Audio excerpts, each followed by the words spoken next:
आप देख रहे हैं स्टोरियन यात्रा।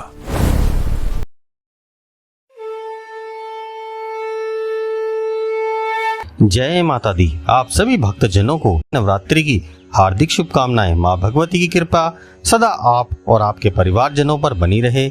जब भी हम किसी विशेष अवसर पर त्योहार या धार्मिक अनुष्ठान की तैयारी करते हैं तो सबसे पहले जिस वस्तु की स्थापना की जाती है वह है कलश। कलश का अर्थ होता है घड़ा और यह भारतीय संस्कृति में पवित्रता, सुख, समृद्धि और दिव्यता का प्रतीक माना गया है। कलश धातु या मिट्टी का भी हो सकता है जिसमें आमतौर पर गंगा जल, शुद्ध जल, फिर फल, फूल तथा अक्षत भी भरे जाते हैं। जब हम कलश को अपने घर में स्थापित करते हैं तो यह हमारे परिवार, हमारे प्रियजनों के लिए सुख, समृद्धि और खुशियों का भंडार भरता है। कलश की स्थापना करते समय हम न केवल देवी देवताओं को आमंत्रित करते हैं बल्कि अपने जीवन में सकारात्मकता और नई ऊर्जा का भी संचार करते हैं। कलश स्थापना के समय की गई प्रार्थनाएं और व्रत न केवल हमारी आध्यात्मिक उन्नति के लिए महत्वपूर्ण होते हैं बल्कि कलश की स्थापना हमारी पूजा को, हमारे व्रत को भी सफल बनाती हैं। इसलिए नवरात्रि के व्रत में जहां तक हो सके पूरी कोशिश करनी चाहिए कि कलश स्थापना करें। और आज की इस वीडियो में आप जानेंगे कलश स्थापना की संपूर्ण विधि कि कलश स्थापना कैसे की जाती है, नारियल को कैसे रखना चाहिए और किन किन मंत्रों का जाप करना चाहिए, कलश की स्थापना करते समय क्या करना चाहिए, कलश स्थापित अगर आप करते हैं तो फिर आपको नवरात्रि के 9 दिनों तक क्या क्या करना चाहिए, किस प्रकार से कलश की पूजा करनी चाहिए और कलश स्थापना के समय जो भी जरूरी नियम है वो आज आप इस वीडियो के माध्यम से जानेंगे। अगर आपको यह वीडियो पसंद आए तो वीडियो को लाइक जरूर कीजिएगा और नवरात्रि के 9 दिनों की कथाएं भी आप हमारे चैनल पर जरूर सुनिएगा। अगर चैनल को सब्सक्राइब नहीं किया है तो चैनल को सब्सक्राइब भी जरूर कर लीजिएगा और बेल आइकन भी जरूर प्रेस कीजिएगा। नवरात्रि के दिन कलश की स्थापना शुभ मुहूर्त में की जाती है।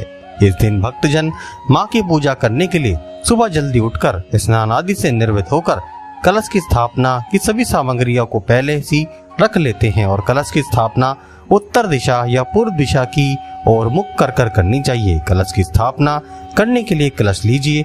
मिट्टी का कलश है तो बहुत अच्छी बात है, नहीं तो आप पीतल या तांबे का कलश भी स्थापित कर सकते हैं।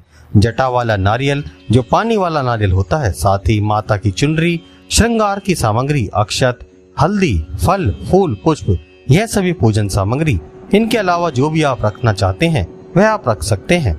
एक बात ध्यान रखिएगा, लोहा या फिर स्टील के कलश का पूजा में प्रयोग नहीं लाना चाहिए। यदि आपके पास तांबा, सोना, चांदी या पीतल का कलश नहीं है तो आप मिट्टी के कलश का भी प्रयोग कर सकते हैं।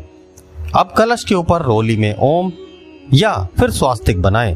पूजा करते समय पूजा शुरू करने से पहले आप ओम पुंडरीकाक्षाय नमः कहते हुए कुछ से अपने ऊपर जल छिड़कें। अपने आप को सबसे पहले शुद्ध करें। आप अपने पूजा स्थल में दक्षिण और पूर्व कोने में घी का दीपक जलाते हुए ओम दीपो ज्योति प्रभा, दीपो ज्योति जनार्दना, दीपो हरतु मे पापम पूज्य देवी नमस्तस्युते, इस मंत्र का जाप करते हुए दीप को प्रज्वलित करें। पूजा में सबसे पहले दीप जलाया जाता है क्योंकि जो दीप होता है वह हमारी पूजा का साक्षी होता है।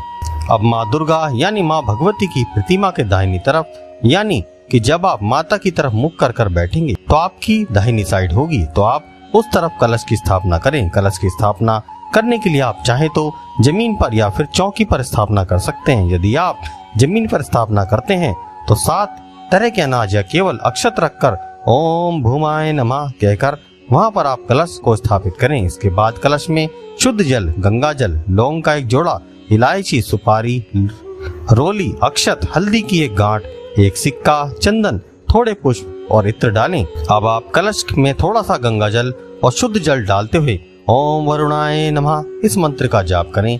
जल डालते समय आपको इस मंत्र को पढ़ना है और कलश को पूरी तरह से ऊपर तक जल से भरना है। इसके बाद आम की टहनी जिसमें पत्ते लगे हों उसे डालनी है। अगर आम की टहनी ना मिले तो बरगद, पीपल या फिर पाकड़ के पल्लव भी या फिर पान के पत्ते भी कलश के ऊपर रखे जा सकते हैं। जौ और कच्चे चावल एक कटोरी में भरकर या मिट्टी के एक बर्तन में भरकर कलश के ऊपर आप रखें और उसके ऊपर आपको चुनरी से लिपटा हुआ जटा वाला नारियल, पानी वाला नारियल रखकर नारियल को प्रणाम करके कलश के ऊपर अच्छे से स्थापित करें। पूजा करने से पहले इस बात का विशेष ध्यान रखें कि आराधना करने के लिए श्रद्धा, विश्वास और समर्पण का होना बेहद ही जरूरी होता है। इसके लिए आप सबसे पहले पुष्प लेकर मन ही मन संकल्प करें कि मैं आज नवरात्रि की प्रतिपदा तिथि से ही माँ भगवती आपकी आराधना कर रहा हूँ या कर रही हूँ। आप मेरी पूजा को स्वीकार करके मेरे सभी कार्य को सिद्ध करो और मेरे द्वारा की गई कलश की स्थापना को भी आप स्वीकार करो। तो यह बहुत ही सरल और साधारण कलश स्थापना की विधि। आप जो लोग ज्वारे बोते हैं उन्हें इस बात का विशेष ध्यान रखना होता है कि कलश की स्थापना करने से पहले जिस स्थान पर आपने चौकी या अष्टदल कमल बनाया है या अक्षत से आसन दिया है उस पर आपको सबसे पहले ज्वारे बोने वाले पात्र रखना है। जौ बोने के लिए आपको मिट्टी और उसमें थोड़ी रेत मिलाए मिट्टी को छान लीजिए, कंकड़ पत्थर अच्छे से देख लीजिए और इसके बाद थोड़ी देर के लिए कुछ घंटों के लिए आप जो भी जौ हैं उन्हें पानी में भिगोकर रख दीजिए। उसके बाद उसका सारा पानी निकालने के बाद जो मिट्टी वाला पात्र है उसमें जौ बोने हैं थोड़े से थोड़े जौ ऊपर से अच्छे से छिड़क दें, फिर मिट्टी की एक लेयर बिछाएं, फिर से थोड़े से जौ छिड़कें और फिर ऊपर से मिट्टी की लेयर बिछाते जाएं। इस तरह करने से जो जौ हैं वह अच्छी तरह से उग जाएंगे। और आप यह ध्यान रखिएगा जिस जगह पर बीचों बीच आपको कलश की स्थापना करनी है उसी जगह पर आप जौ ना डालें, किनारे पर ही डालें ताकि किनारे पर ही जौ बहुत ही अच्छी तरह से हो जाए। उसके बाद ही उसके ऊपर कलश रखकर उसके अंदर जल भरना चाहिए और आम के पल्लव लगाने चाहिए। फिर नवरात्रि के पूरे 9 दिनों तक इन जौ में थोड़ा थोड़ा पानी आपको छींटे देना है। फिर बहुत ज्यादा पानी नहीं डालना है ताकि जौ अच्छे से हरे भरे हो जाएं। अब कई बार ऐसा भी होता है कि जौ अच्छे नहीं उगते, अंतिम दिन तक आपके जौ ज्यादा हरे भरे नहीं हो पाते, तो आपके मन में थोड़ी शंका हो जाती है कि कहीं आपकी पूजा आपके पाठ में कोई कमी तो नहीं रहेगी। तो देखिए ऐसा तभी होता है जब हम जो बोते हैं उसकी क्वालिटी अच्छी ना हो, इसलिए आपको मन में परेशान होने की कोई आवश्यकता नहीं है। आपने अपनी तरफ से अपनी श्रद्धा के अनुसार पूरी कोशिश की। अब आगे जो ज्यादा अच्छे से भी ना हो तो आप माता रानी का इसे भी एक आशीर्वाद ही समझिएगा। माता रानी सब कुछ भला करेंगी, ऐसी कामना मन में रखिएगा। कलश को स्थापित करने के बाद बार बार नहीं हिलाया जाता, ना ही उसके ऊपर रखा हुआ नारियल हटाया जाता है। विसर्जन वाले दिन ही कलश में रखी हुई सभी सामग्री को हटा सकते हैं। स्थापना करने के बाद हर दिन सुबह और शाम धूप दीप जलाकर कलश की भी आरती करनी चाहिए, कलश को भी धूप दीप दिखाना चाहिए। इस तरह से आप बहुत से सरल साधारण विधि से कलश की स्थापना नवरात्रि के दिन कर सकते हैं।